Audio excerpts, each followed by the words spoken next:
Conversations with the Phumzile, the girl next door. I am so excited today. I'm gonna be hosting one of my, now I'm gonna call her my new friend because she doesn't know yet she's gonna become my friend. So we met at I nearly said work, no, actually institution, school environment, and we've been having robust conversation about bullying at work. So she's coming to meet me and we're gonna unpack, lay this foundation about workplace bullying. So join me as I'm gonna be speaking to Natasha Dalmat.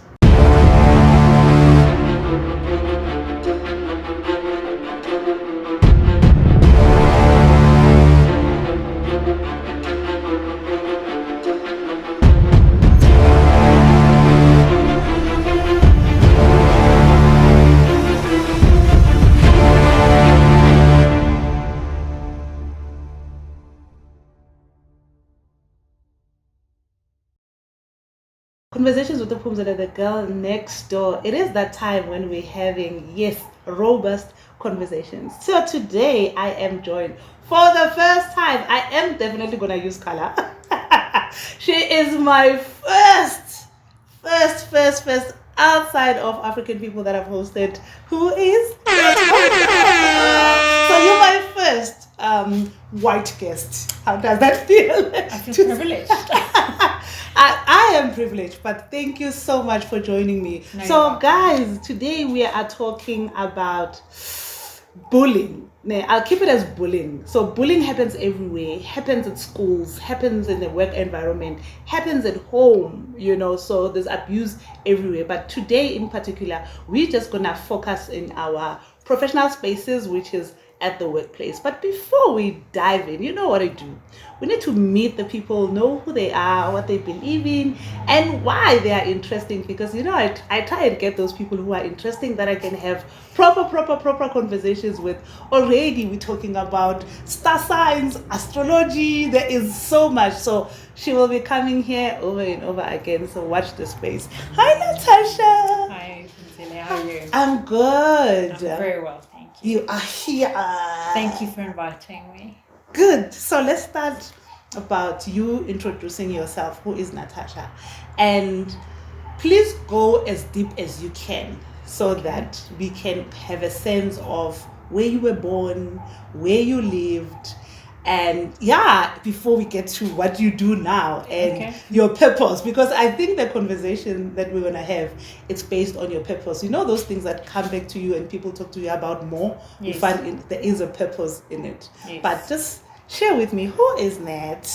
Okay, so Natasha is somebody who was born and raised in Pretoria, from a military household back in the day, with very strict parents and a loving family. We were privileged in the way that my dad moved for work to South America for a time period of 3 years. And that's where I've experienced bullying for the very first time. Sure. And unfortunately, I did not know why things happen the way they are, but things keep on repeating, and this is why I'm saying that we need to start taking responsibility for ourselves and to stop when it's not right. And that's where boundaries come in. And it's very, very important. You need to know where your own boundaries is, and you also need to be able to put other people in their place so that they know they're crossing the lines. Sure.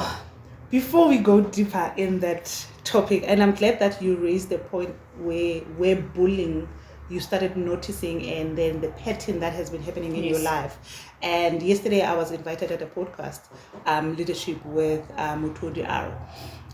As I was talking about my story and why I love conversations, I also realized that one particular incident that starts at a young age and then it continues, it actually directs you to the things that has happened, because I was gang raped when I was young.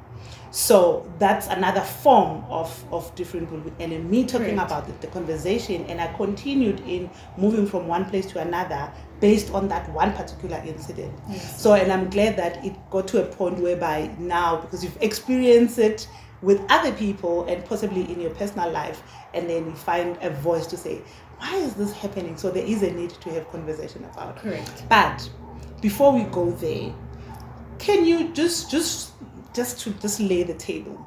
I'm generalizing as people, like African people, and the whole black and white, the whole apartheid and all that. We sometimes really assume that every white person living in South Africa is privileged, and then we give it a term, white privilege, that you're privileged. Do you think you have been privileged? No. I've not been privileged. Okay. The reason why I would say that is I grew up in South Africa. We're going through motions at the moment for the last 30, 40 years already regarding race. And things happen whether you pink, purple or green. Yeah. Whether you grow up as a white person that you think that this is only happening to me, but you grew up and you think it's only happening to you, and the next person thinks this is only happening to themselves. Yeah. And it's not the case. Yeah. We go through different motions in life, and it affects everybody differently at different stages in their life. And unfortunately, I believe in reincarnation. So whether it happened to me 100 years ago, it will come back at some stage unless we learn where the boundaries are. Oh, sure. Yes. So I'm not privileged. I was in a way, I had very fortunate circumstances that we traveled abroad and my dad worked there, because at that time they needed somebody with his expertise. Yeah. And he was willing to share it. Yeah. And the same the other way around. Yeah. So when my dad moved to another country, that country then sent somebody here to come have a similar experience, like an exchange program. Yes. Okay. Yeah. Which worked very out well, because it opened doors for me that I've never seen in my life before. Yeah. I did not know what it was to travel. I did not know what other countries are like, what other people are like, what other schools are like, what different languages, because for me at that stage it was only South Africa and the country I grew up in. Yeah. Sure. So when we went abroad and I went to school there, that's the first time I experienced bullying. As I said, I grew up in a very loving house, family, and I didn't know what it was. And when visiting my grandfather on the farm, I was always surrounded by other people, and other people I mean by the locals on the farm, the workers at that time. And I never felt distinguished from the other people, because my grandfather always made us all feel comfortable. Yes. I remember spending holidays at December on the farm, and there's not one kid that wouldn't get a present. Yeah. And that's how he was. So for me, there was no distinguishing. Yeah, it was not race related, it was human related. Yes. The relationship was like that. But when we traveled overseas and went to school there, the very first thing that happened was that when I got to the school, I was a South African and I was, of course, a white person. And then I was approached by another school kid. And obviously people talk at home and say South Africans are not good people. Sure. And I grew up in the times of apartheid. Yes. So, and then the first thing is like, you're a bad person, you discriminate, you are anti-black people, you do not know anybody else but yourselves. And I'm like, I have no idea what you're talking about, because I was like 12 years old. Yes. I'm not even aware of what's going on around me. Didn't know about politics, didn't know what the word meant. Even, yeah. Yes. Yeah. And funny enough, the very first person that I befriended, that became my friend while I was living in this country, was a Nigerian girl.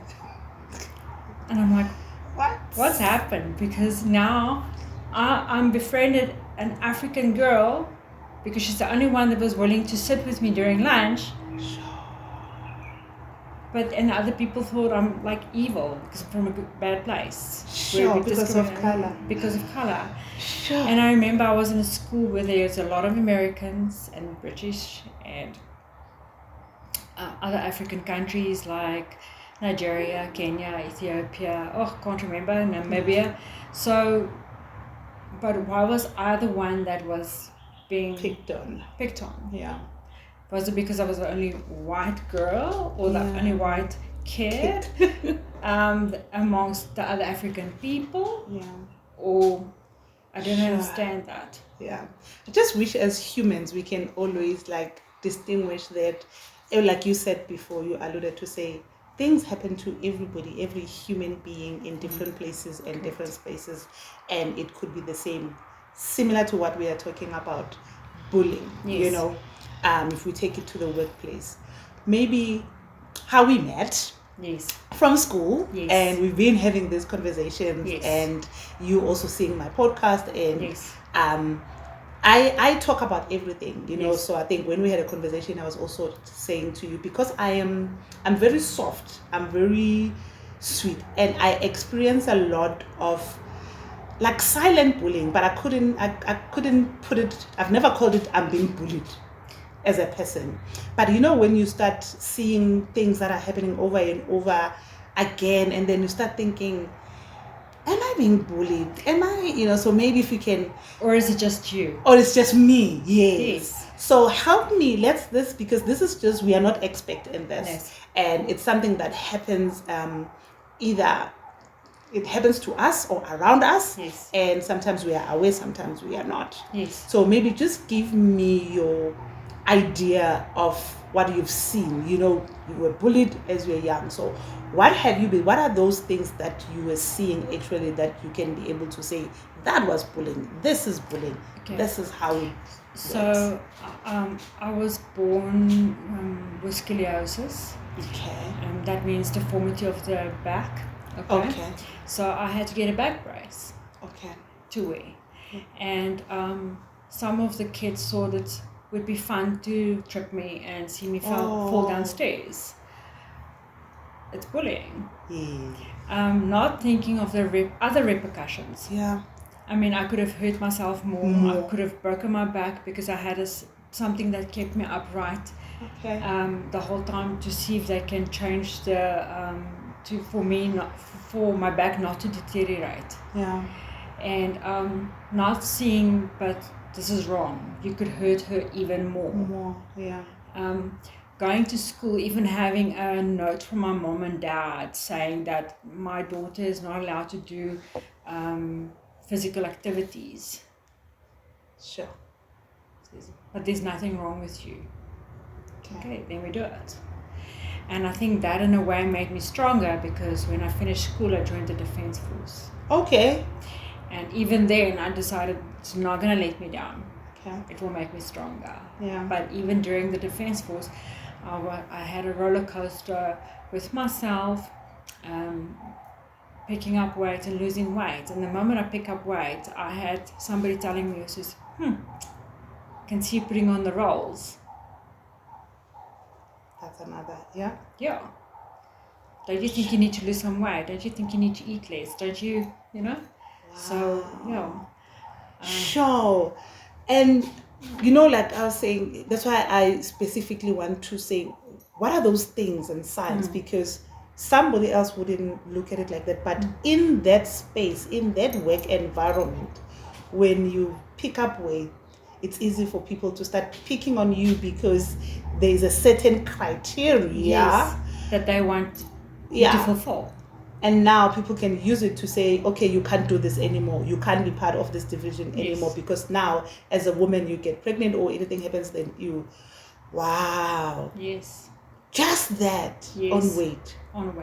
Sure. Then as you progressed? I'm still working in the Defense Force.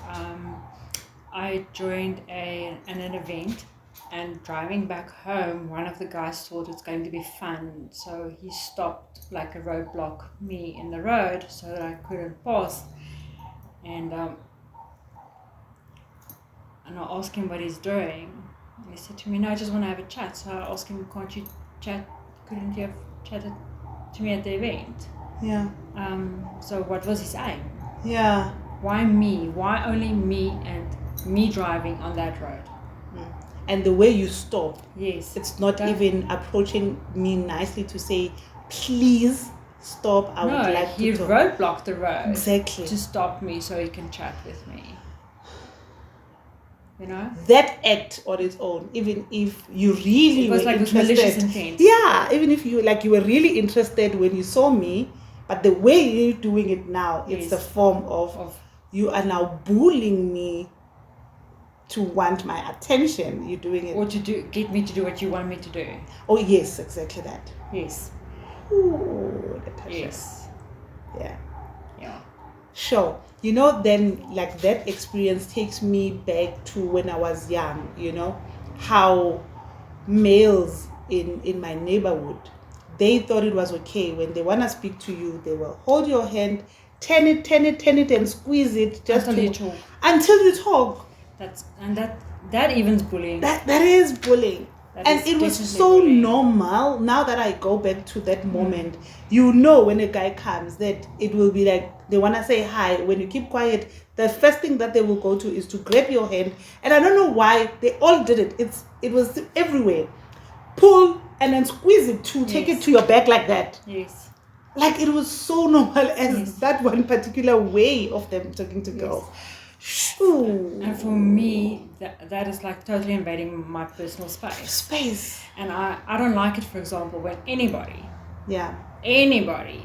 come and stand right here and talk to me. You know, like when they come and they step closer and I'm like, let me move back. Yeah. And I had somebody ask me one day, says, do you have a problem with me? He says, you're entering my space. Personal space. It feels like I'm getting claustrophobic. Yeah, you're suffocating and I can't breathe. Yeah. So you need to understand that I don't appreciate you getting that close to me. Yeah. Another instance was later in years. I started working for a company where the manager was a very religious person, and I'm like, okay, maybe this is a good thing, but I also don't believe that necessarily that all religious people are good people. Yeah. And he kept on harping the fact that I didn't have a proper education, meaning that I don't have a tertiary qualification and stuff like that. That I don't have an education and I don't know how to talk to people because I'm not on his level. Oh. And he kept on saying to me that because he had already established like 3 degrees and stuff like that. I'm like, okay, I can do this too. Mm-hmm. So to make me stand out and to prove other people wrong, I go and do things that they tell me that I'm unable to do. Yeah, unable to do. Or they think you can't do. Yes. So I went and I got my PMP. Because he told me you need to have a tertiary qualification before you can do it. Okay. And that is bullying. Yes. Because you are currently working, you are currently capable, and even if you don't have that particular qualification at the time, you are an individual who has a mind, who can think, and they can say, let's see if you can do 1, 2, 3, try, and let's see how we can help you if really the paper can come prove a point. Yes. But they employed me. So why did you employ me? Yeah. If I wasn't capable, you're already or not there. Good enough. Yes. Yeah. Sure. You know, my experience, like the funniest thing is, and I'm glad that we thought about having this conversation because more in personal experiences. And okay, I'm feeling a little bit emotional now because I think there's things that have happened that I've never articulated it and pointed out as it's bullying. When you apply for a position within the same company and all that, and then they say your qualification is not good enough, we're not gonna take you because it's not good enough. And similar experience, I got to a point whereby I had to then now register where we met, where we're studying, register because I have been constantly being told, or when I apply, that my diploma then is not good enough, and I come with like worth of experience. Yes, I do. So do I. Sure. Because I am a photographer. Yeah. Yay. Yes. And I love the artistic side of it, Yeah. which is actually why I got into the role that I'm in. Yeah. And in the same company that I was working for before as well. I've also applied for the marketing position, and I just thought, you know what, I've got the world of experience, I've got all these years of experience. Yeah.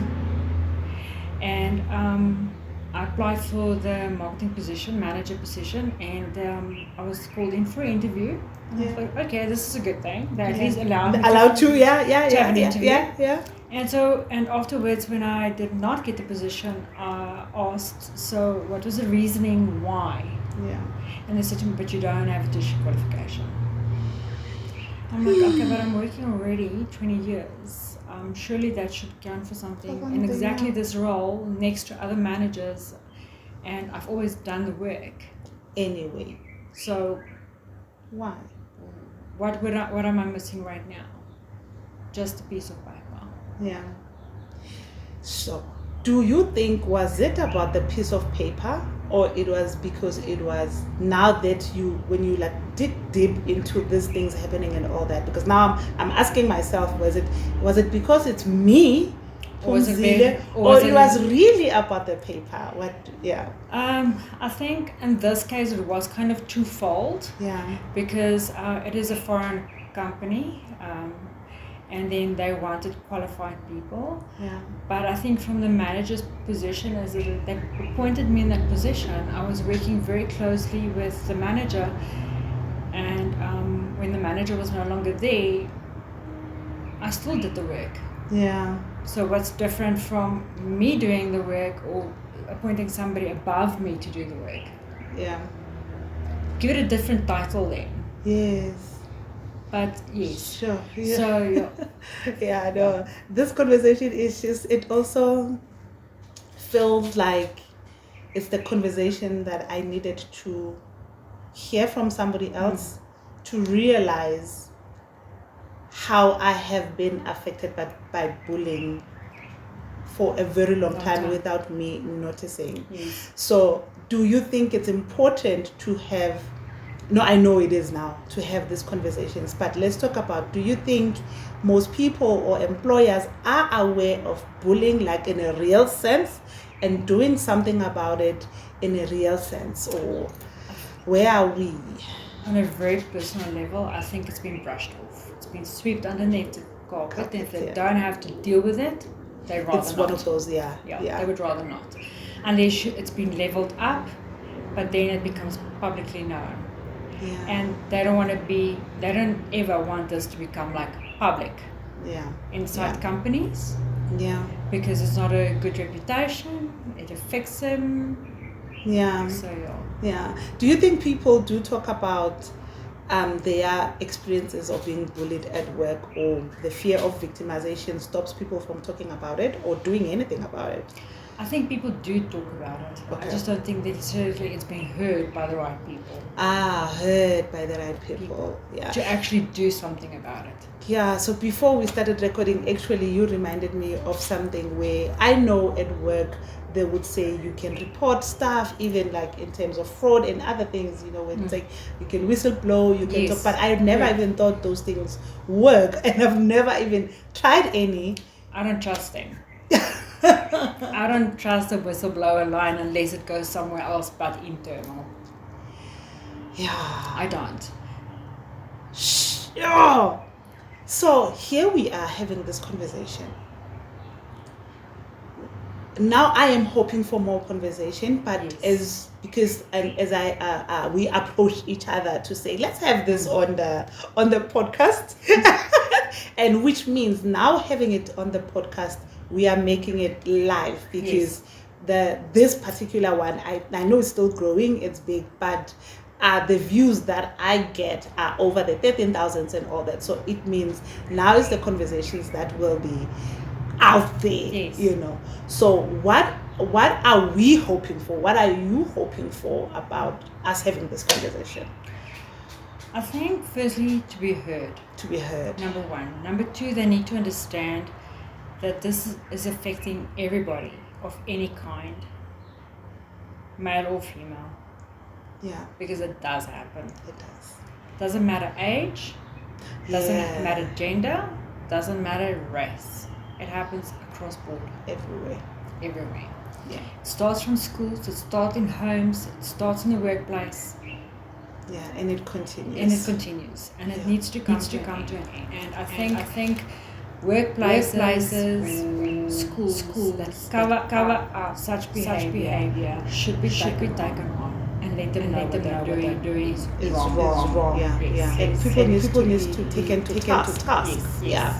Before it gets to a different level of bullying. Currently we're talking about like very serious things like lighter stuff that you cannot even pinpoint. And I think glad that we started on that light to say, guys, small things like not being recognized, not being given that position, and being told about how you look, where somebody decides. So it's not even, it doesn't even get to physical bullying when we're talking about the car thing and the boys getting attention. It could get, we're not talking about the other type of bullying whereby you find people invading your space sexually and all that, because then it's on another level. Remember, it's like a scab. If you're going to keep on picking on it, it's going to get bigger. Yeah. Damn. Yes. Then it grows.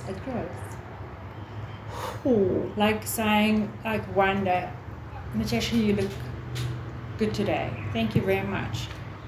Tomorrow, Natasha, you look good today. Where's that mind going? And like, maybe after work we can go and have a drink. No. Escalating. No.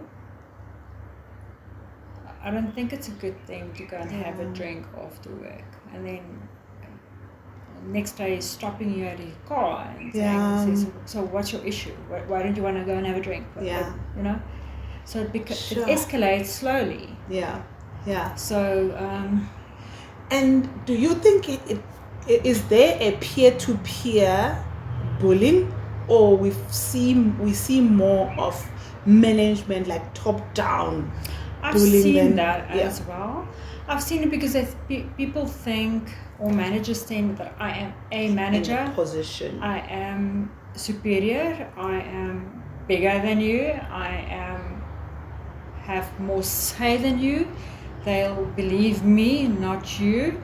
I've seen that behavior. In a better space. Yes. Yeah. So there is so much that leaders need to be aware of and be the ones who are custodians of seeing this. But sometimes they are the same people who enforce it.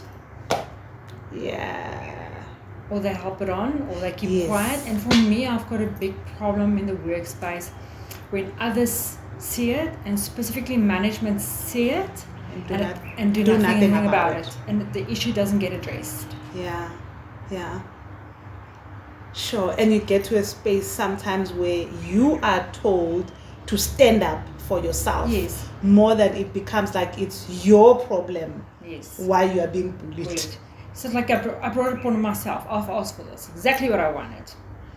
Just bring it on. No, it's not. I've never asked for it. I don't want it. Know your boundaries. And it shouldn't be happening. Exactly. It should not be happening. It should not be happening at all. Sure. I've had an experience as well on another education level. Is that I had a lecturer that gave me a subject, and he said in the class, says, okay, so tell me, who of you have done economics or accounting or business statistics at school? And so that was not subjects that I had during school. And I lifted my hand and says, oh well, sorry for you, you'll have to catch up very quickly. And so I went to him afterwards and I said to him, what do you mean? Yeah, what do you mean? I'm not today's child, number one. Number two, I have finished school a couple of years ago, and I'm sure if I'm guided properly, that I'll be reaching the same levels like everybody else. Yeah. Well, we'll see about that. And because of that, he then had a habit of, in class, he says, oh, Natasha, how about you give us an answer every time? That's also. Now it manifests itself as like proper bullying. Yes. Because you said something about it. Yes. He was not even aware that you will ask that question to say, what do you mean? Yeah. And now it's like, okay, I'll show you. So because you were doubting my mental capacity, yes. or anybody's mental capacity, if they've done something before or not. So I have decided to keep quiet in class. He says, "What, are you not going to answer me?" So I said to him, "I don't think I need to answer you. Yeah. I'm here to take in what you teach me, and then practically put it out there when it's exam time and all that." Exactly. I'll say but that. I don't need to respond to you. And funny enough, I got a distinction in that module. Pop is your uncle. Yeah. There we go.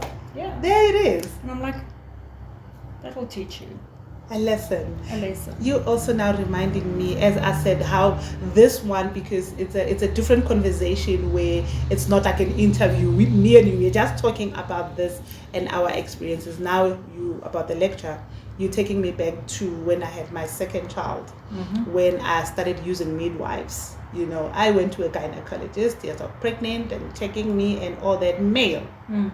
And he asked me, "Is this your first child?" I'm like, "No, this is my second." I'm like, "Oh, okay, then it should be easy. So you don't have to behave as if this is your first."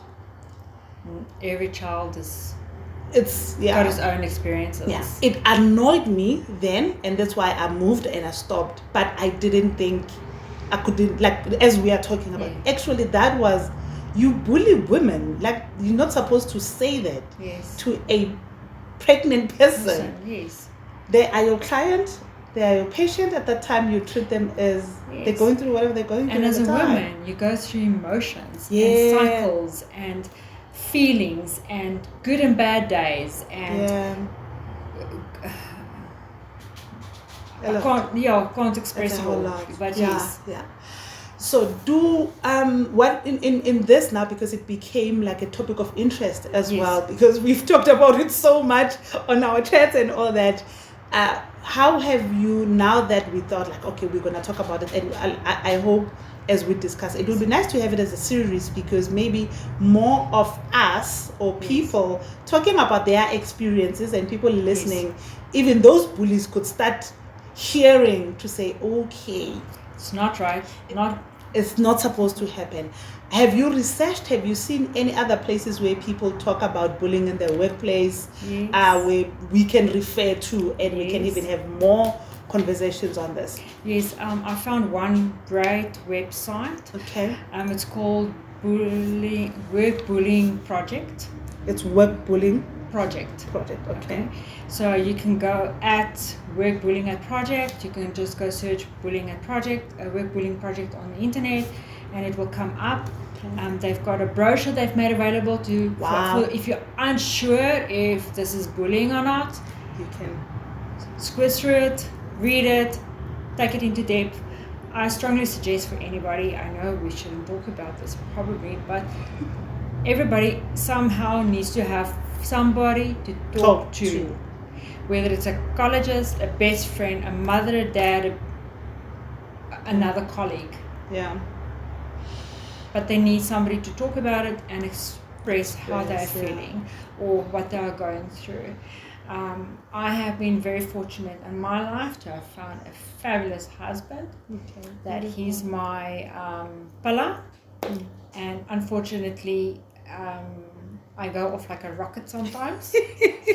And with how soft you are, I don't even. And he goes, and all he does is shakes his head at me. Yeah.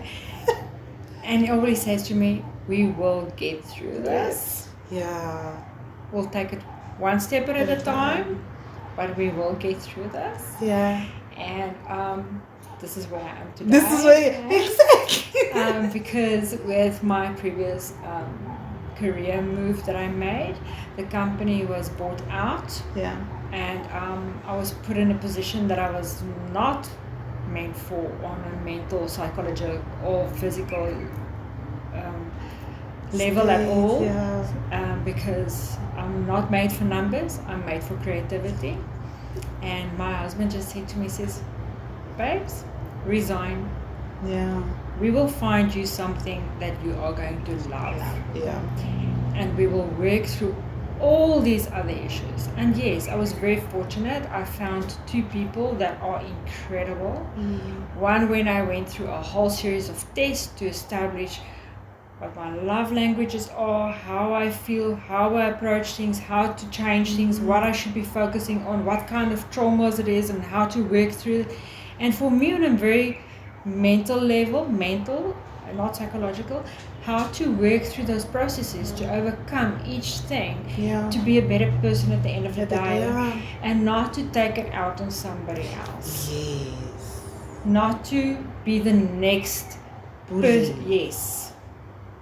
Yes, because there is this concept, and I was talking about it yesterday on the other podcast as well, where there's concepts like hurt people.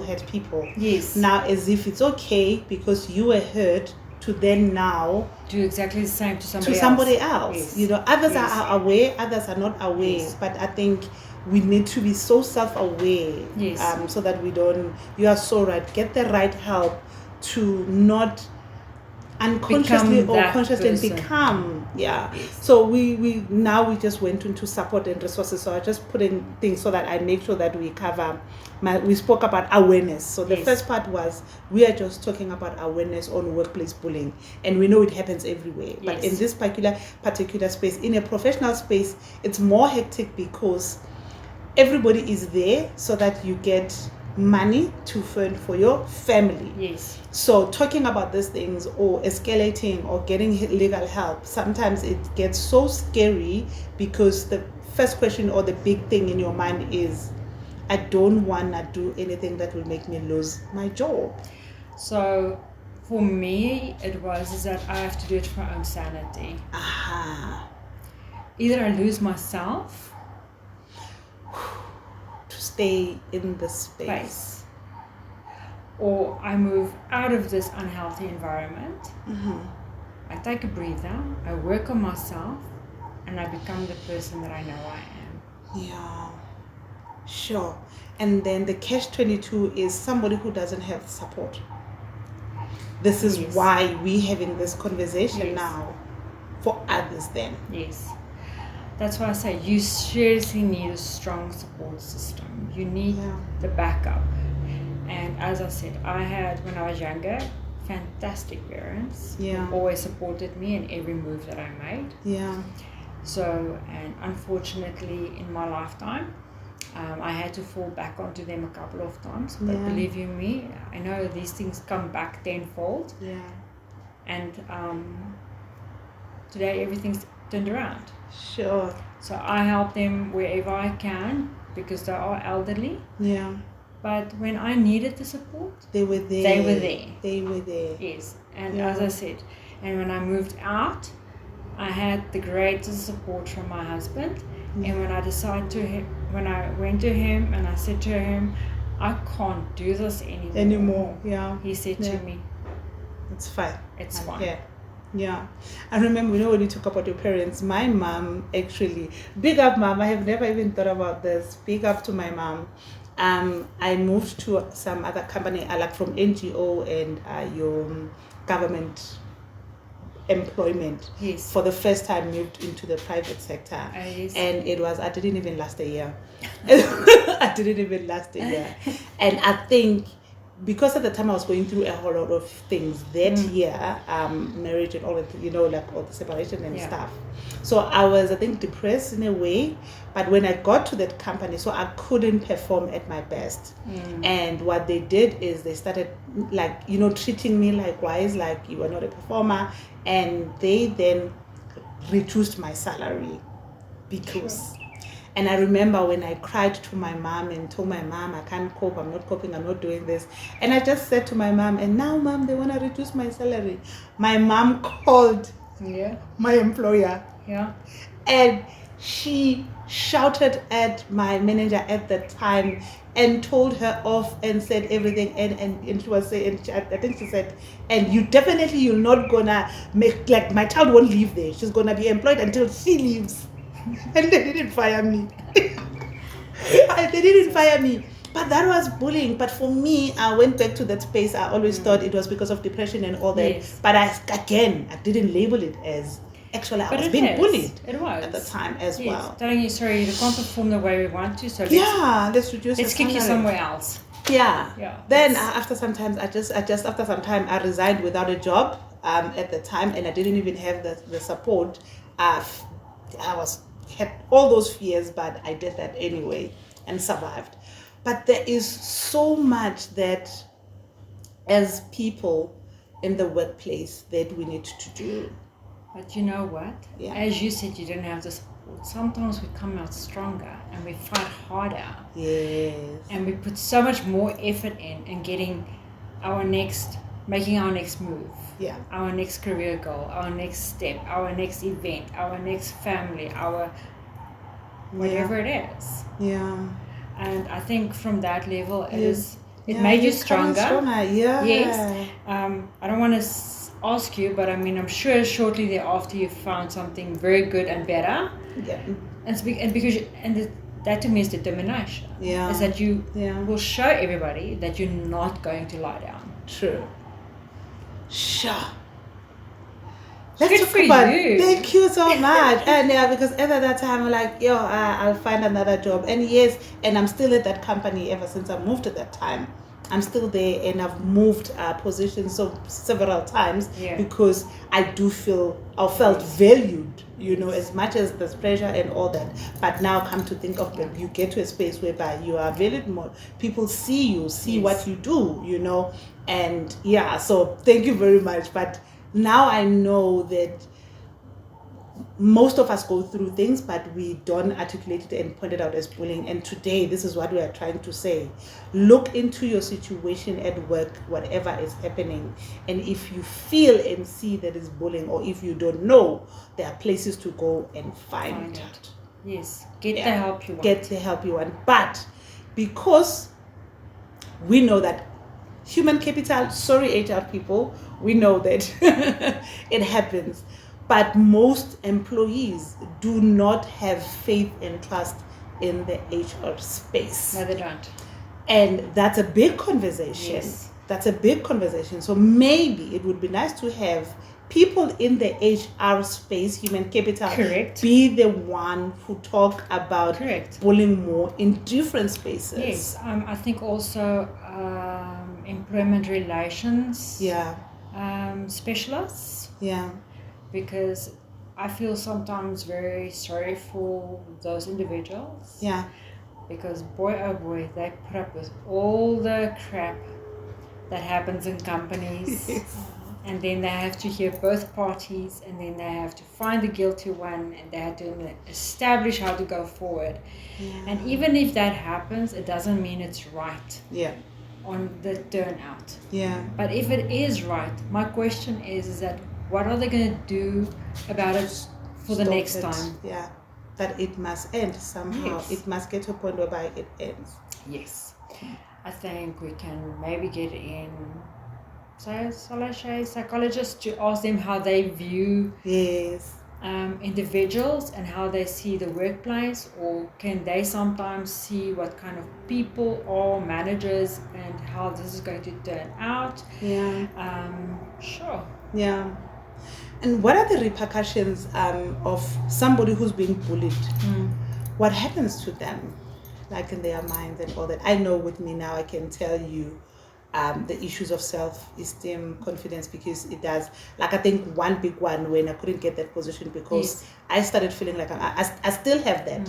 I still go through that, But what other things that you've maybe seen around you or pick up to say, what happens then to this person who's being bullied? Even like, let's say at the time they are not able to stand up for themselves.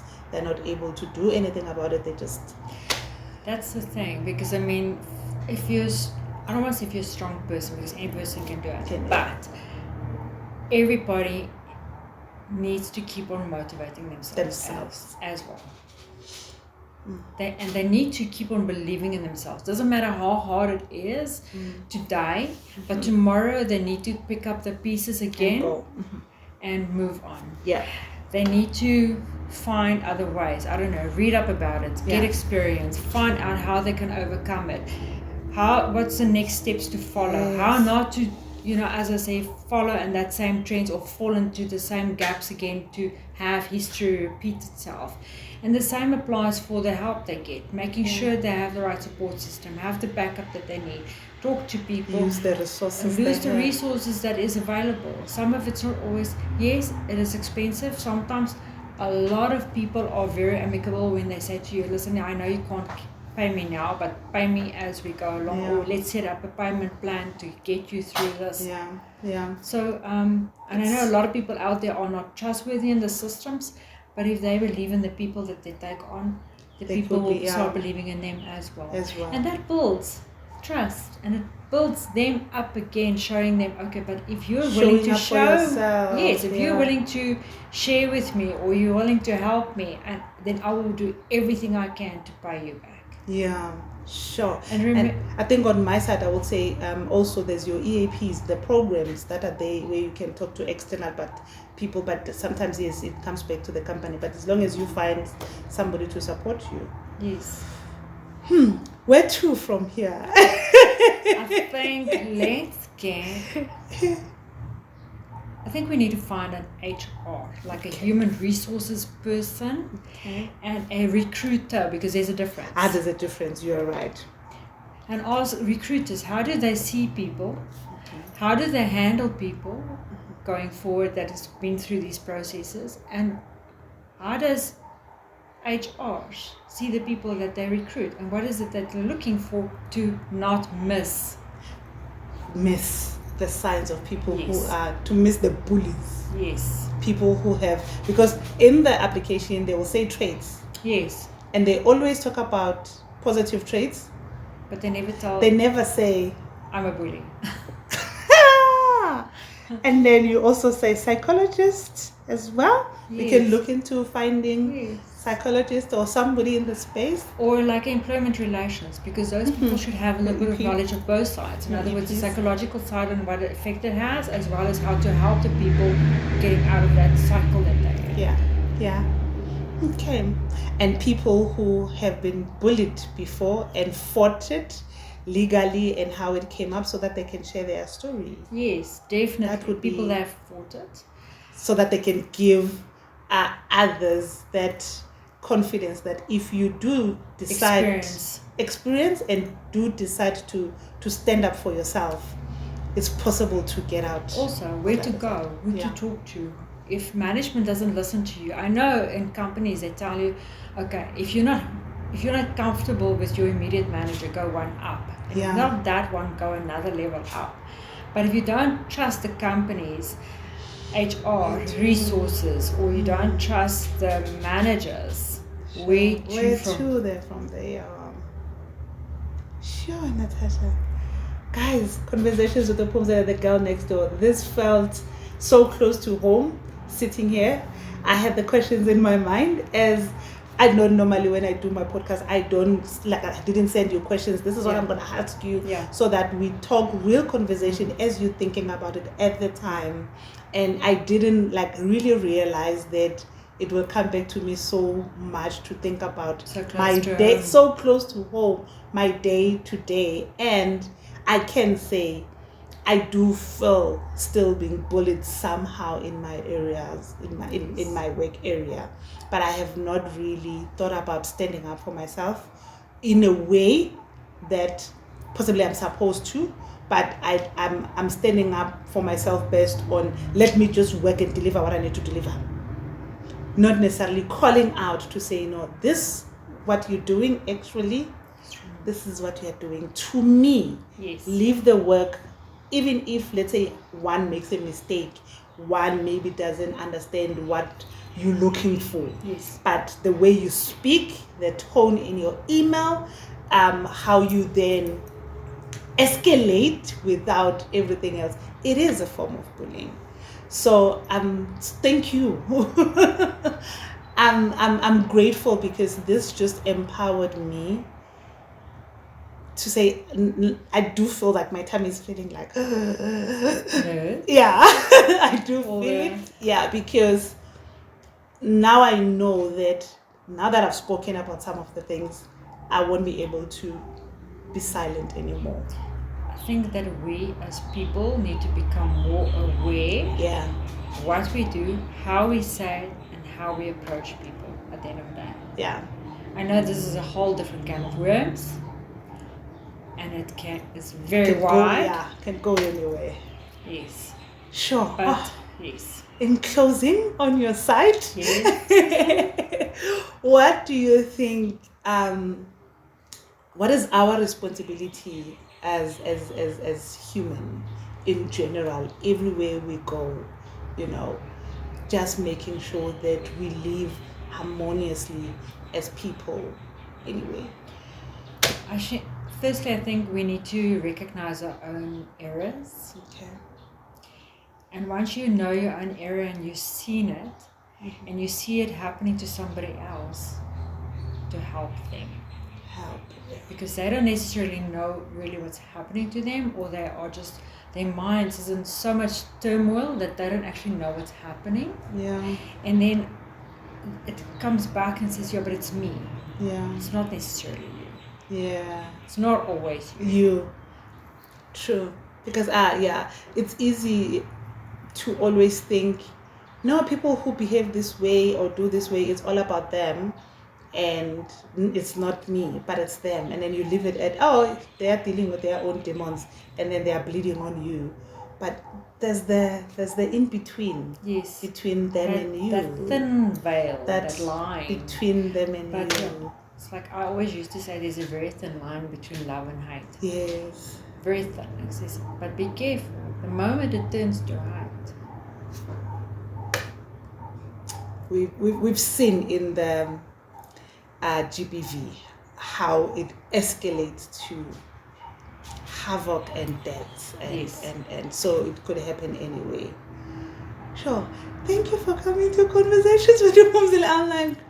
I'm breathing in and out because I can feel the turmoil, and I think there are people out there like us where you brush off so many things because you don't think is bullying. And I know when we do that, we come back and do that and bring it back to our kids. Yes. And when your child reports something because you don't think is bullying, or you have not thought about it in your space that it was bullying, you cannot even tell your child to say, hey, you are being bullied. Yeah. So we have that responsibility to look into ourselves and what's happening to us every day, how it then changes who we are and how we behave. I think when it gets to children, firstly we must ask them if this is what's happened to them, what did they do about it? Yeah. How did they react? Yeah. Because I think this is also where the aggression in schools starts. Yeah. And then they start fighting, it becomes physical, then it goes back home. And to avoid that, it says, okay, so what did you do?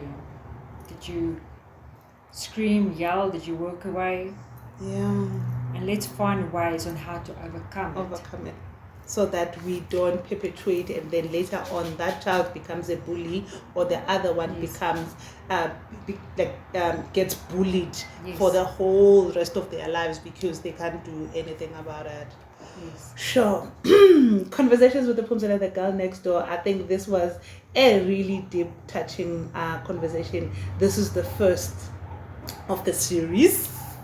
So we're gonna name it. It is a series that will just focus on this topic because there's so many things that we still need to talk about. Today we were just laying the foundation, talking about the just small issues as they are coming.